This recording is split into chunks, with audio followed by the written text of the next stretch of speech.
time to be here. So, look, we're going to just do a very brief presentation this afternoon about the Keeping Ourselves Safe program, which is a safer relationships program. And yes, it does deal with the issue of abuse, which is one of those topics that we really don't want to talk about, but we need to talk about. Very simply because we're all responsible for protecting people from abuse. And obviously working in a school, we're responsible for children, but we know that abuse is happening to people who aren't just children. We've got abuse within the homes, we've got abuse of the elderly, we've got abuse across the board, and we need to do something about it. So I'm going to ring you my phone. I'm going to ignore that phone, and I'm just going to now play a short video, which is about abuse in general. Basically, it has a Christian theme. It's a song by a man named Carl Colasin was his name, and it's called Safe, as I understand and recall. And it's a really good song because it talks about the fact that one of the most abused people that we know of is Jesus. He suffered a tremendous amount of abuse. So knowing what he's gone through and him knowing about the pain, suffering and abuse that he went through, he will have a very good understanding of those who suffer as well. So I'll play this to you now. Oh, I'm back on because I've been wrong. Sound. I am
that had a tremendous amount of impact on me. She was killed in 2007 by people she lived with, people she had trusted. And in 2007, my son was born. And my son was in intensive care for a few weeks. He was born pregnant. And I recall walking out of neonatal intensive care unit up in Auckland Hospital one evening after seeing my son walking past a whole lot of cameras parked outside Starship Hospital, media cameras. And I thought, what's that all about? And I went home and I turned on the news and I read about this girl on life support in Starship Hospital. The next day she died. And when you look at that photo, she's the most beautiful young girl you could ever imagine. And the people who killed her said that she was ugly. They called her ugly. And I think that she left this world as my son came into this world. As he entered, she departed, 3 years old. And it breaks my heart. I know that's an extreme example of what abuse is, and we're not talking about just the most extreme examples. We're talking about all forms, but that really gets my shackles raised. And only just recently again, just every time I turn on the news, there's another child who's in danger.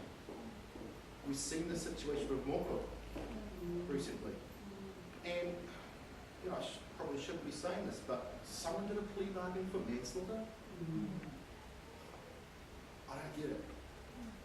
I don't get it. But, you know, stopping it is something that we're struggling with. So by doing programs like this where we raise the community awareness of the problem, then we can all do something. So if we're ever aware of them or anyone out there who's suffering at the hands of someone else, then we're going to do something about it. So that's the point of this program. So I've got my PowerPoint now.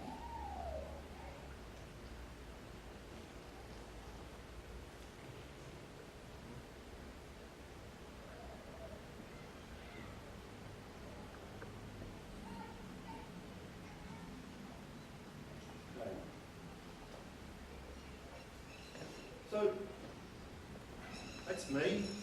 If I ever talk about a SCO, I'm talking about a school community officer.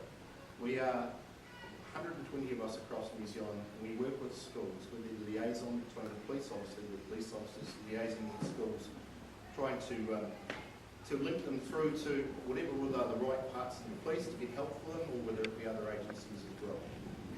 Keeping ourselves safe is also known as COS. So in COS, it's not me shortening because, okay? It's COS, keeping ourselves safe. That's a brief overview, and we'll go straight into it. So first of all, child abuse and COS. COS was developed rather in 1986, and it came about because in 1986, they decided, look, we're going to do something through education in schools. In 1986, the problem that they addressed primarily was a problem around stranger danger. We know that stranger danger is not the way to teach this these days, for a number of reasons. One, most of the abusers are known by the individuals. Two, you ask a child what a stranger is. A young child, very hard to define. Three, they might need help from strangers at some stage. You know, if your child is lost, maybe at St. Luke's or something like that, they might have to go to a shop and ask for help. So all those reasons, we don't teach stranger danger anymore. We talk more about these days behaviours. So what are behaviours that are acceptable, what is unacceptable? That's the defining point. This program has been quite drastically reviewed then since 1986. So we're now looking at one that looks at all aspects of child abuse across the board, and we'll take you more through that as we go. This is another reason, obviously, and I think I've already mentioned this. Professor Frida Briggs, who passed away a couple of months ago, was a emeritus professor of child development in South Australia, world renowned for her work on child abuse and prevention, obviously, of child abuse. So this is those are essentially what she said and why we don't teach stranger danger. There are three aims of this program. One, we want to teach children safe practices so that when they interact with other children or other people, adults, that they understand what is a correct way to interact with them. Also, if they're being abused, okay, that they know what to do and who to seek help from. And finally, as I've touched on already, we are all responsible as a community to do something about this. The key concepts of this program are there. This program says that abuse is unacceptable. It takes many damaging forms. No one deserves it, and everyone is responsible to help prevent it, not just the police, not just child youth and family, all of us. We're going to teach children to recognise abuse. Okay, we're not going to have the year ones walking around saying, you abused me. Okay, that's not a word we would use with year ones, but they will learn about behaviours, and then later on they'll learn about the definitions of abuse. We're also going to know that what to do to report it. And of course, within the school we have a policy. Every school that does this program, and every school is required to have a policy around how they work with people who have been abused. If a disclosure is made, how the school deals with that. So the staff have already been trained on that and familiar with that policy. And as all staff in any school would be expected, they will listen to these children, support them, and then get some help. The definition of child abuse is defined under law as being the harming of physical, emotional, sexual means, ill treatment, abuse, neglect, or deprivation of any child or young person. There are 6 different types of abuse. Physical, any non-accidental injury. Sexual, often people when they hear the word abuse they think it's sexual abuse.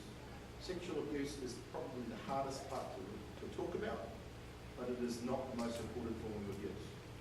Obviously, very, very disturbing, okay, but just a clear understanding of that.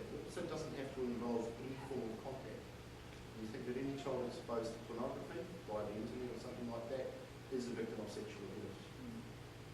Emotional abuse, okay, so all of us know, we've got our feelings, and all of us have at some stage, I'm sure, been emotionally abused in some way.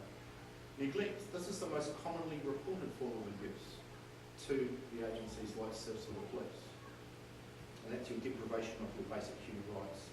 Cyber abuse, again, when this program developed in 1986, cyber abuse wasn't even looked at because we didn't know about cyber stuff back then. Obviously, as cyber awareness came through and all the great things the internet provides, there are also dangers. And that's one of the key aspects of this program to address those dangers. And of course, the last one, family violence, which often incorporates many of the other forms of abuse, but is defined as a single form of abuse itself, and we know this is a major problem in New Zealand. I'll be presenting one of my talks to the senior school here about family violence. Okay, the facts in New Zealand are as such. That is the report number of reports of consent to CIFS prior to the 30th of June last year. Over 45,000 of those required follow-up from social workers, and as a result of this, we had 16,000, almost 16,500 cases resulting in substantiated findings of abuse. Many of those may be multiple cases linked to one particular offender. When you're dealing with abuse, and this is again something that we've gone through with the staff, the first thing we want to do is we want to believe what the children say. Despite the fact that we might be shocked, despite the fact that sometimes we might even question whether it happened or not, it's not at that point in time that we make a call. Okay? It has to have gone through an investigation before we decide whether this is or is not a legitimate case. And I say that quite clearly because there have been cases before where children have made false complaints, and I've had to deal with them myself in schools. And we never, ever, ever deal with them as anything but a true report on abuse until the facts are known. Okay, so we believe what they say. We show love, concern and support, and obviously in a Christian school, that just goes without saying. We keep our feelings to ourselves, whether we're angry at the perpetrator, or whether maybe we're angry that the child didn't tell us sooner. We don't express that as to the child because obviously they will basically take on board what we've said and potentially may not continue with any further disclosures. We stay calm, we listen carefully, we are reassuring them. We say that we're pleased they told us. Praise them for something so difficult, that's what they want to hear. Say you'll help them. Do not promise to them that you will keep it a secret, because you will need to report this more than likely. And if you've told them you're going to keep it a secret, even if they said don't tell, you have now broken their trust. Or you will break their trust when you need to do the obvious and seek help. So we must make sure we let them know that if they are being harmed, you will need to report them. Then you seek help, and from the perspective of the schools, obviously they will decide what channel they report it through, either Child Youth and Family or SIVs, known as SIVs, or the police, but we do work together.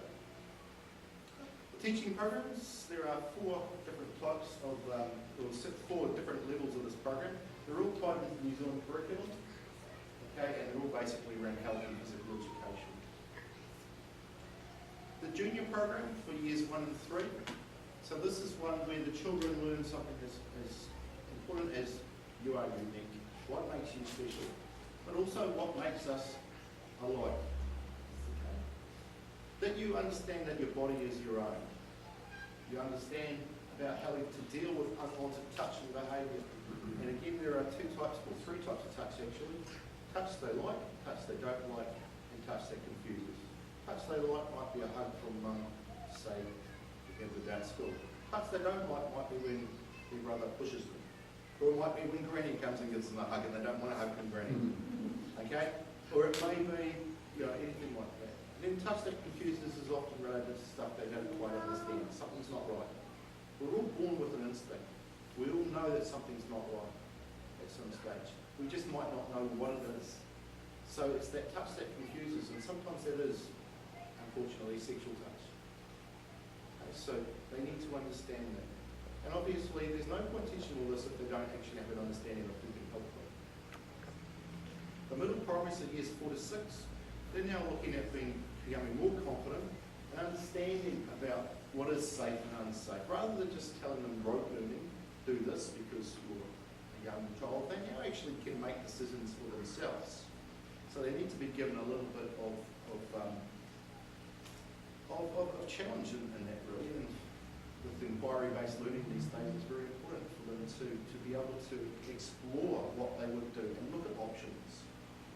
They understand there's no excuse for abuse, and they also understand what abuse is defined as, so the different parts of it. It's at this level we break it down into the 6 parts. And of course, instead of saying who should we tell, we now look at why we do it.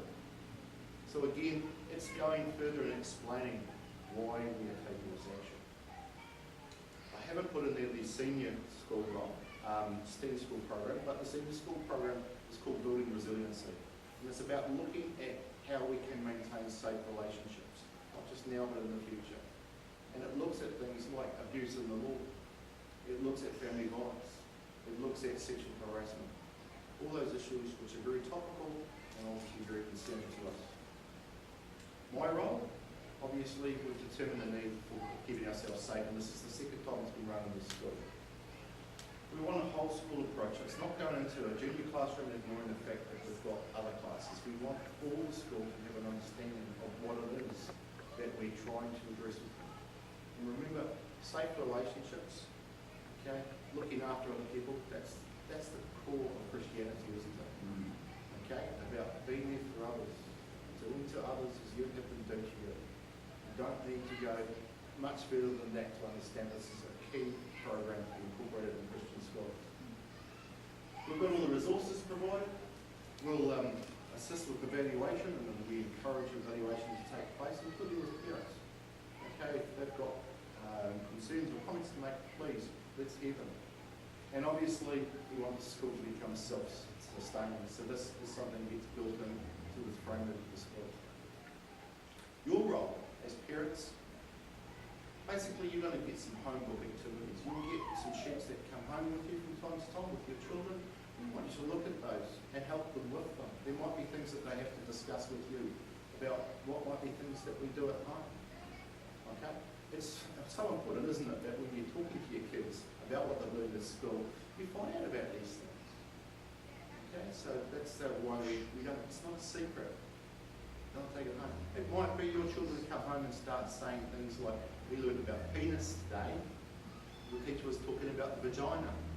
My son's doing that at the moment because his school is doing, he's year 4, he has some special needs.